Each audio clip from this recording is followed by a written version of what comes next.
मुस्कान की बड़ी बहन पल्लवी बेड पर अभी तक सो रही थी, तो वहीं मुस्कान और उसकी मंझली बहन शीशे के सामने टिमटक रही थी।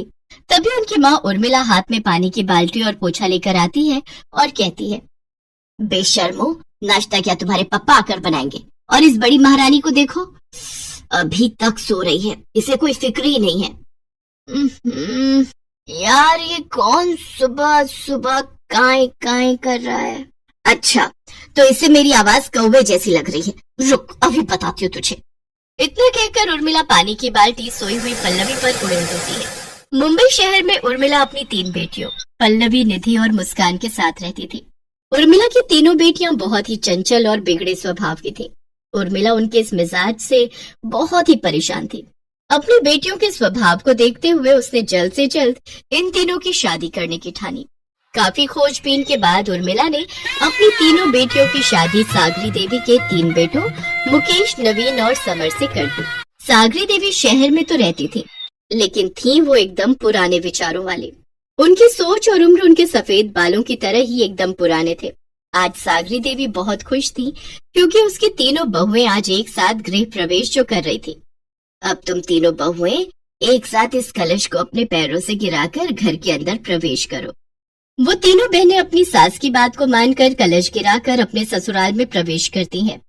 तभी अंदर पहुंचते ही मुस्कान अपना घूंघट जल्दी से ऊपर करती है और कहती है, उफ, यहाँ तो कितनी गर्मी है यार।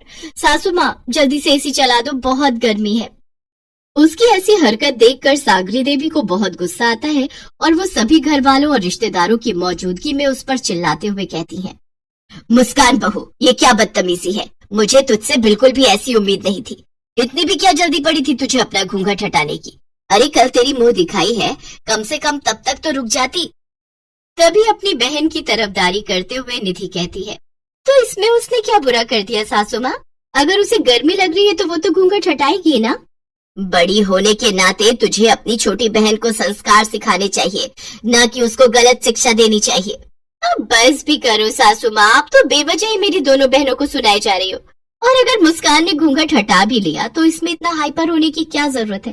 बेकार का तमाशा बना रखा है आपने। तीनों नई नवेली बहुएं सभी रिश्तेदारों के सामने अपनी सास को खूब सुनाती हैं। फिर वो तीनों बहुएं भी अपने अपने पतियों के साथ अपने कमरे में चली जाती हैं। रात को जब मुस्कान अपने कमरे में होती है तो उसका पति समर उससे कहता है, देखो जानू, तुम मुझे बहुत पसंद हो, लेकिन वो क्या है ना, मेरी माँ थोड़े पुराने विचारों वाली है, तो तुम कोशिश करना कि तुम उनसे तालमेल बिठा सको। आप बिल्कुल भी फिक्र मत करो जी, हम तीनों बहनें हैं ना, हम सब अच्छे से संभाल लेंगे।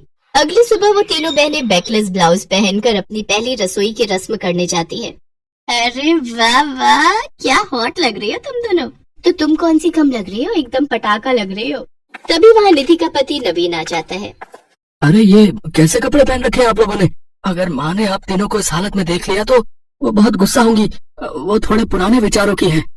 आप टेंशन मत लो, हम माँ जी को समझा लेंगे। और वैसे भी बैकलेस पहनने में आखिर बुराई ही क्या है। तभी वहाँ सागरी देवी आ जाती है और अपनी बहुओं को ऐसे कपड़ों में देखकर कहती है, हे राम, ये तुम तीनों ने कैसे कपड़े पहन रखे हैं? तुम में कुछ लाज बची है या नहीं? कम से कम ये तो सोचती कि इस घर में 4-4 मर्द घूमते हैं। हे ऊपर वाले, ये मुझे कैसे दिन दिखा रहा है? मेरी बहुएं अब इस घर में अधनंगी होकर घूमेगी। माँ जी, आप हर बात पर रोक टोक क्यों करती हैं भला? अरे, हम आज की मॉडर्न ख्यालात की लड़कियां हैं, जो मर्जी आए वो पहनेंगी। मैंने पहले ही कहा था तुम लोगों से, माँ को ये सब बिल्कुल पसंद नहीं आएगा। अब करवा लिया ना घर में कलेश। इतना कहकर नवीन गुस्से में वहाँ से चले जाता है। हे भगवान, ये कैसी बेशर्म बहुएं दी हैं आपने मुझे। जितने छोटे इनके कपड़े हैं उससे कई गुना लंबी तो इनकी जुबान है। चलो अब जल्दी से नाश्ता बनाओ और मेरे बेटों को परोसो, उनको ऑफिस जाने के लिए देरी हो रही है। इसके बाद वो तीनों सबके लिए नाश्ता लगाती हैं, जिसको खाकर उनके पति ऑफिस के लिए निकल जाते हैं। अब तो ये रोज का हो गया था। सागरी की खुले विचारों वाली बहुओं को हर रोज अपनी सास से किसी न किसी बात के लिए बेशर्मी के ताने सुनने पड़ते थे। एक दिन उर्मिला अपनी बेटियों को फोन करती है। अरे, कैसी हो तुम तीनों? कहीं अपनी हरकतों से अपनी सासू माँ को परेशान तो नहीं कर रही? क्या माँ, कम से कम अब तो हमें ताना देना छोड़ दो। शादी से पहले माँ की बातें सुनो और शादी के बाद अपनी सास की। तो ऐसी हरकतें करती ही क्यों हो कि सबकी सुनना पड़े। चल अब रखती हूँ, तुम तीनों अपना ध्यान रखना। ऐसे कुछ दिन बीत जाते हैं। तभी उनके पड़ोस में रहने वाली मधु आंटी उनके घर आती है। सागरी, अरे ओ सागरी, कहाँ है? आंटी जी, सासू माँ तो किसी रिश्तेदार के घर कीर्तन में गई हुई हैं। आप बैठिए, वो बस आती होंगी। अच्छा ठीक है। अब ये बताओ बेटा कि तुम्हें तुम्हारी सास ज्यादा परेशान तो नहीं करती? नहीं आंटी जी, बिल्कुल भी नहीं, बल्कि वो तो हमारा ध्यान बड़े अच्छे से रखती है। हाँ, वो हमें बिल्कुल अपनी बेटी की तरह प्यार करती है। अब झूठ मत बोलो बहू, सारा मोहल्ला जानता है कि वो तुम तीनों को हर चीज के लिए रोक टोक करती है, तुम्हें सबके सामने बेशर्म कहती है और तुम सबका जीना हराम करती है। अरे मैं तो कहती हूँ कि घर में ऐसी सास हो तो तुम सबको उनसे अलग हो जाना चाहिए।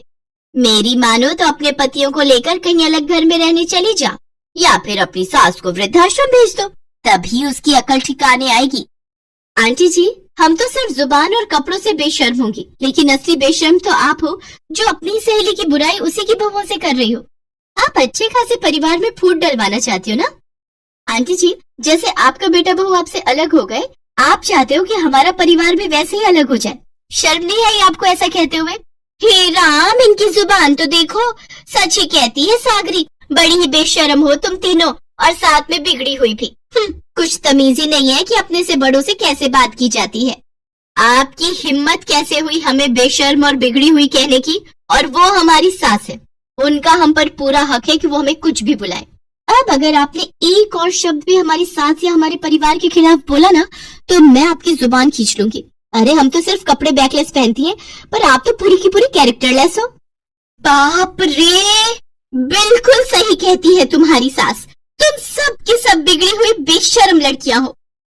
मधु ये कही रही होती है कि तभी सागरी अपनी समधन उर्मिला के साथ दरवाजे पर खड़ी उनकी सारी बातें सुन लेती है, और वो अंदर आकर मधु से कहती है, बिल्कुल सही कहा तुमने मधु, ये मेरी तीनों बहुएं बड़ी ही बेशर्म हैं, लेकिन आज मुझे गर्व है कि मुझे ये तीनों बेशर्म बहुएं मिली हैं, क्योंकि जिनके पड़ोसी तुम जैसे हो, उनके पास ऐसी ही बहुएं होनी चाहिए।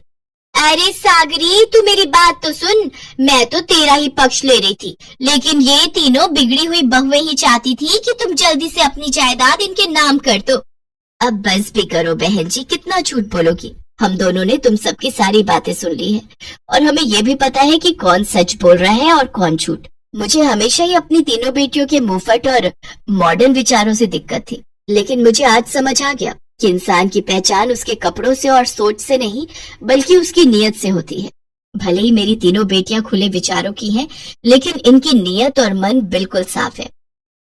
बिल्कुल सही कहा समधन जी आपने, आज मुझे अपनी तीनों बहुओं पर गर्व है। आज ऊपर वाले ने मेरी आंखें खोल दी, और तू मधु, आज के बाद इस घर के आसपास दिखना भी मत। पूरी तरह जलील होने के बाद मधु शर्मिंदा होकर वहां से चली जाती है। उस दिन के बाद से उर्मिला और सागरी कभी भी उन तीनों को ओढ़ने पहनने से नहीं रोकते, ना ही उनको कभी ताने देती, और जो कोई भी उन तीनों के खिलाफ बोलता, उसको सागरी और उर्मिला मुंह तोड़ जवाब दे देती।